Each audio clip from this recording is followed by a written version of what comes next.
So the age-old question, does size matter? Now, we're not talking about the performance with your significant other, your old lady. I'm not talking about that. We're talking about boxing. But you already see the thumbnail. You see the big fish. You know what I'm saying? We're talking about Errol Spence versus Canelo Alvarez at 164. We're talking about the rematch of Canelo Alvarez against Dimitri Bivol or Bivol at 168. Real quick video, then I'm gonna get out the way. But does size matter? Okay, we're talking about the big fish. You see the Bass Pro. You know what I'm saying? Can you pull a catfish out of the water and use the same equipment and the same tools to pull out a barracuda or a shark or you know what I'm saying, if you was fishing for whales, like Moby Dick style? I forget the name of the captain. Y'all hit me up in the comments below because it doesn't cross my mind right now. The name of the captain that was chasing Moby Dick, that's Terrence Bud Crawford right now, chasing that great white whale, Errol Spence. And I think at the end of that book, I'm pretty sure that the whale wins. I'm pretty sure. Correct me if I'm wrong in the comments below. Refresh my memory. It's been a long time since I looked at that literature. But I think Moby Dick jumps out the water, comes down, crashes on the boat, and drowns the crew and kills the captain. I digress. When it comes to this boxing thing, when it comes to the human anatomy, you know, Captain Full G, holla back. You got three main types: ectomorph, mesomorph, and endomorph. And to be in layman's terms, you got little motherfuckers that's hard for them to pack on size. You got medium motherfuckers that can cut down easy or add on easy. Then you got the big motherfuckers that find it hard for them to lose weight and to cut down. All of that shit matters in size. You're talking about in boxing, weight classes exist for a reason because, you know, I don't want to take away anything from the Russian style and Bivol style and the fact that he was able to jab on the fly and have good feet, good footwork and good foot movement. But at the same time, I can't just look at it and say his size didn't make a difference at all.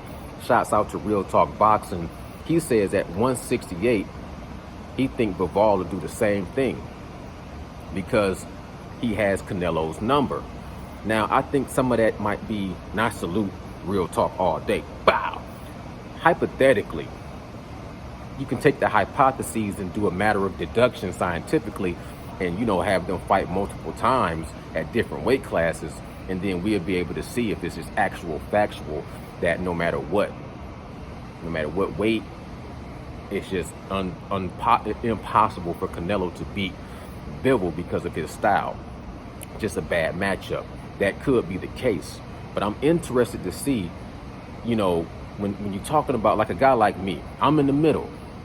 I've been 220 pounds, I've been 180 pounds, and you see right now, I'm just a 200 pound, walking around pretty much not, you know, doing nothing to lose weight, not doing nothing to gain weight, just kind of going with the flow of nature, 200 pounds. When I'm 220 pounds, I'm strong as a bull. Bench press 400 something pounds, but my pull-ups go down to about 10 reps, 8 reps.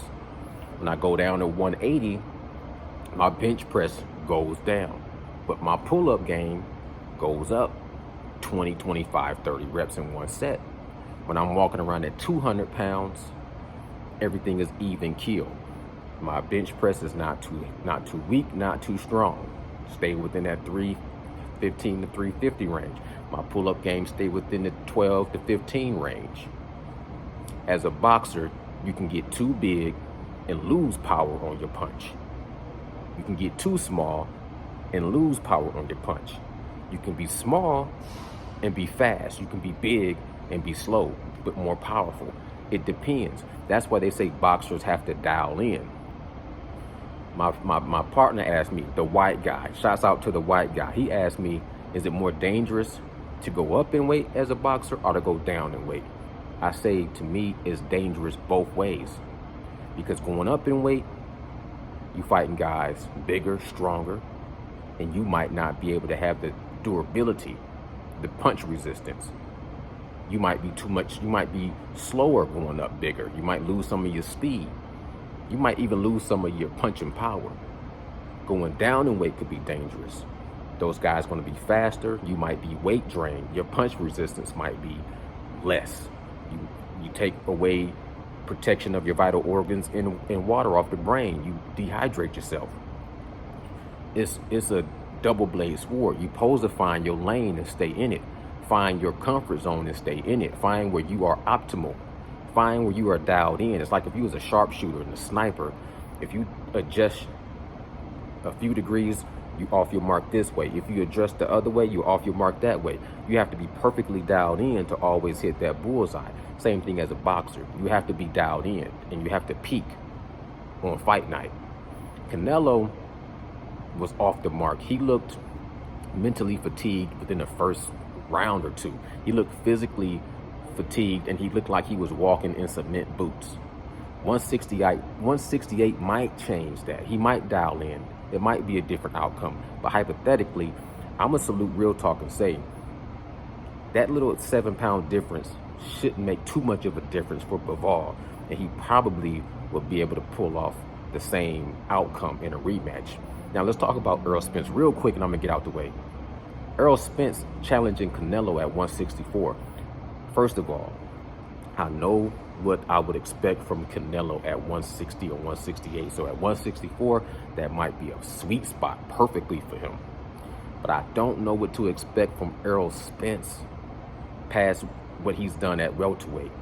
I know he fights big boys. He spars with big boys. He fights heavyweights in sparring. But I have no idea what Errol Spence would look like at 164. Now, you can compare the fighting styles and say, I like this fighting style better, or the way Canelo does this, he would be, a little plodding, and Errol Spence, he can pivot better, his jab is better, southpaw. You can go down that rabbit hole and kind of do some X's and O's, but me personally, I'm going to say hypothetically, at 164, I would not want to see Errol Spence against Saul Canelo Alvarez, especially until I see him move up, get acclimated to a weight, fight some tough guys, move up again, get acclimated to that weight, fight a guy or two, and then fight a Canelo. But until then, just to see him jump up 2 weight classes and fight Canelo while Canelo's still in his prime, I'm not looking at what Bivol did and say Errol Spence is going to do the same thing. That's comparing some apples and oranges, and them shits don't taste the same at all. This is Boxing Nocturnal Thoughts, man. Y'all let me know what y'all think in the comments below. Shouts out to my community, man, that's building, making that slow dough, sticking together like water and flour to make that slow dough. I appreciate y'all for sure. I salute, I'm gone. Big fish, baby.